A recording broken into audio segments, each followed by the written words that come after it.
ذوالقرنین ایک نیک اور عادل بادشاہ تھے جنہوں نے مشرق سے مغرب تک تمام ممالک فتح کر کے وہاں عدل و انصاف پر مبنی حکومت قائم کی۔ اللہ تعالیٰ نے انہیں بے شمار وسائل اور ہر طرح کے ساز و سامان اور قوت سے نوازا تھا۔ انہوں نے دنیا فتح کرنے کے لیے 3 اطراف میں سفر کیے، مغرب میں ایران سے بحر روم تک، مشرق میں بلوچستان سے مکران اور شمال میں کوہستانی سلسلوں تک۔ قدیم روایات میں ذوالقرنین کے بارے میں ایسی معلومات بھی ملتی ہے کہ ابتدائی عمر میں وہ ایک چھوٹی سی مملکت کے شہزادے تھے۔ جب ان کے اپنے ملک میں کچھ ایسے حالات پیدا ہو گئے جس کی بنا پر کچھ لوگ ان کی جان کے در پہ ہو گئے تھے، تو وہ کسی نہ کسی طرح وہاں سے بچ نکلنے میں کامیاب ہو گئے اور کچھ عرصہ صحرا میں روح پوش رہے۔ روح پوشی کے اس دور میں ان کے پاس کسی نبی کی تعلیمات پہنچیں۔ بہرحال قرآن کریم نے ذوالقرنین کا جو کردار پیش کیا ہے وہ ایک نیک اور صالح بندہ مومن کا ہے۔ دنیا میں ذوالقرنین نام کے کئی لوگ مشہور ہوئے اور ہر زمانے کے ذوالقرنین کا لقب سکندر تھا۔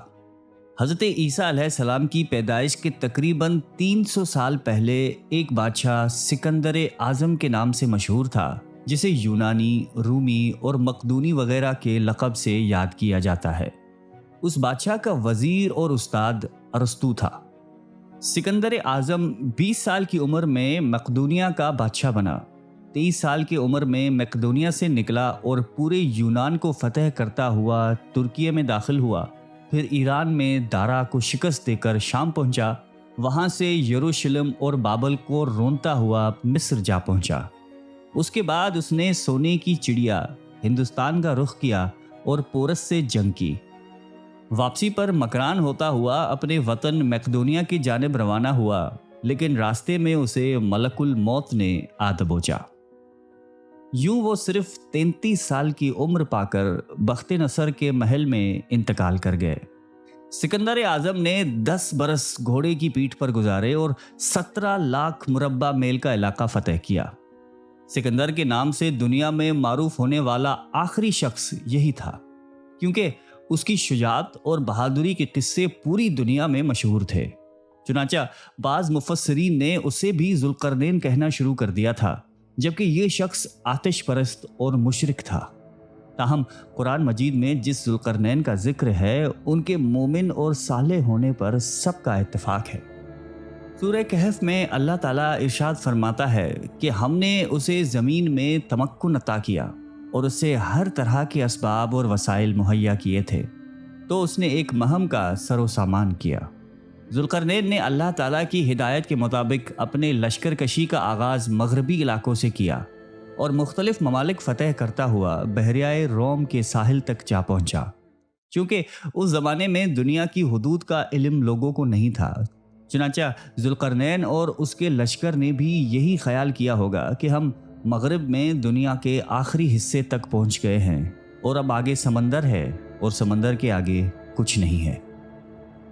ساحل پر انہیں سورج غروب ہوتا ہوا نظر آیا تو اس جگہ کو مغرب الشمس یعنی سورج کے غروب ہونے والی جگہ سمجھی کہ وہ سورج ڈوبنے کی جگہ پہنچ گیا اور اسے دلدل کے چشمے میں ڈوبتا ہوا پایا۔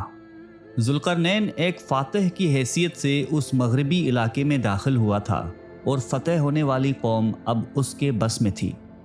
یہاں اللہ تعالیٰ کو اپنے نیک بندے کا امتحان لینا مقصود تھا، چنانچہ فرما دیا کہ فتح ہونے والی یہ قوم اب تیرے آگے بے بس ہے، تو چاہے تو ان سب کو قتل کر دے اور چاہے تو ان کے ساتھ حسن سلوک کا معاملہ کر۔ لیکن ذوالقرنین بھی اللہ کے برگزیدہ بندے تھے، وہ ظلم و زیادتی یا بلا وجہ خون خرابہ کیوں کرتے، چنانچہ انہوں نے اس قوم کے ساتھ حسن سلوک کا معاملہ کیا۔ مغربی علاقوں سے فارغ ہونے کے بعد ذوالقرنین نے مشرقی علاقوں کی جانب سفر کرنے کا منصوبہ بنایا اور ہر ملک فتح کرتا ہوا مشرق کی جانب سورج طلوع ہونے کے مقام تک پہنچ گیا۔ ڈاکٹر اسرار احمد فرماتے ہیں کہ سفر کے اس سلسلے میں تاریخی طور پر مکران کے علاقے تک ذوالقرنین کی پیش قدمی ثابت ہے۔ ممکن ہے کہ مکران کے ساحل پر پہنچنے کے بعد انہوں نے وہاں کھڑا ہو کر یہ محسوس کیا ہو کہ اس سمت میں بھی وہ زمین کے آخری حد تک پہنچ گئے ہیں۔ یہاں انہوں نے ایک ایسی وحشی قوم دیکھی جو دھوپ سے بچنے کے لیے کوئی بندوبست نہیں کرتی تھی، نہ مکان، نہ خیمے، یہاں تک کہ لباس وغیرہ کے استعمال سے بھی واقف نہیں تھے۔ مشرقی علاقوں کی مکمل فتح کے بعد ذوالقرنین نے اس قوم کے ساتھ بھی وہی معاملہ کیا جو مغربی قوم کے ساتھ کیا تھا۔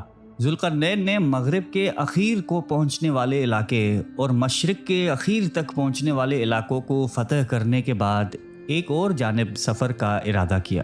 مفسرین لکھتے ہیں کہ یہ سفر شمال کے کوہستانی سلسلوں کی جانب تھا، یہاں تک کہ وہ 2 پہاڑی سلسلوں تک جا پہنچا، جس کی مشرق میں بحریہ کیسپین تھا اور دوسری طرف مغرب میں بحریہ اسود۔ ان دونوں سمندروں کے ساحلوں کے ساتھ ساتھ 2 پہاڑی سلسلے چلتے ہیں، اور اسی پہاڑی سلسلوں کے درمیانی راستے سے یاجوج ماجوج اس علاقے پر حملہ آور ہوتے تھے۔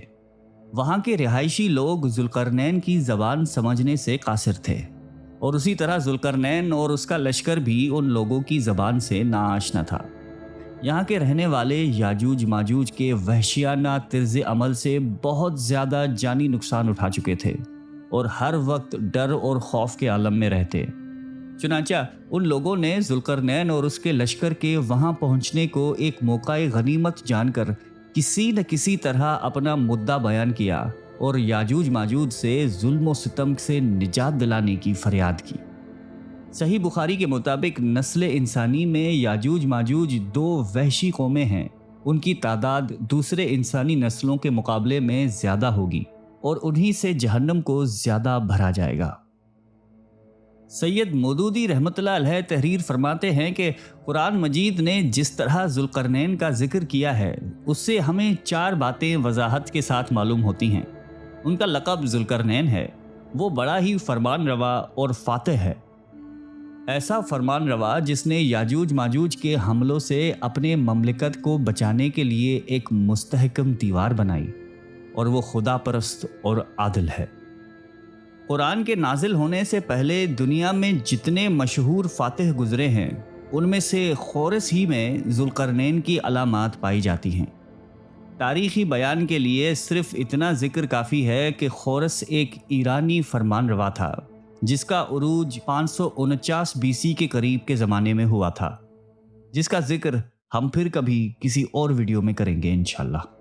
حضرت علی رضی اللہ تعالیٰ عنہ نے فرمایا کہ وہ نہ نبی تھے اور نہ ہی فرشتے، بلکہ اللہ سے محبت کرنے والے بندے تھے۔ اللہ نے انہیں محبوب بنایا۔ ذوالقرنین نے کتابوں میں دیکھا کہ اولاد سام میں سے ایک شخص چشمہ حیات سے پانی پیے گا اور اسے موت نہیں آئے گی۔ یہ دیکھ کر وہ چشمہ حیات کی طلب میں مغرب و مشرق کی طرف روانہ ہو گئے۔ آپ کے ساتھ حضرت خضر بھی تھے۔ وہ تو چشمہ حیات تک پہنچ بھی گئے اور انہوں نے پی بھی لیا، مگر ذوالقرنین کے مقدر میں نہ تھا، انہوں نے نہیں پیا۔ ذوالقرنین کے نام و نسب اور زمانے وغیرہ سے متعلق یہ تمام روایات ان قدیمی تاریخی روایات کا مجموعہ ہے جنہیں یہودیوں نے اپنی مرضی و منشا کے مطابق تبدیل کر کے تحریر کیا ہے۔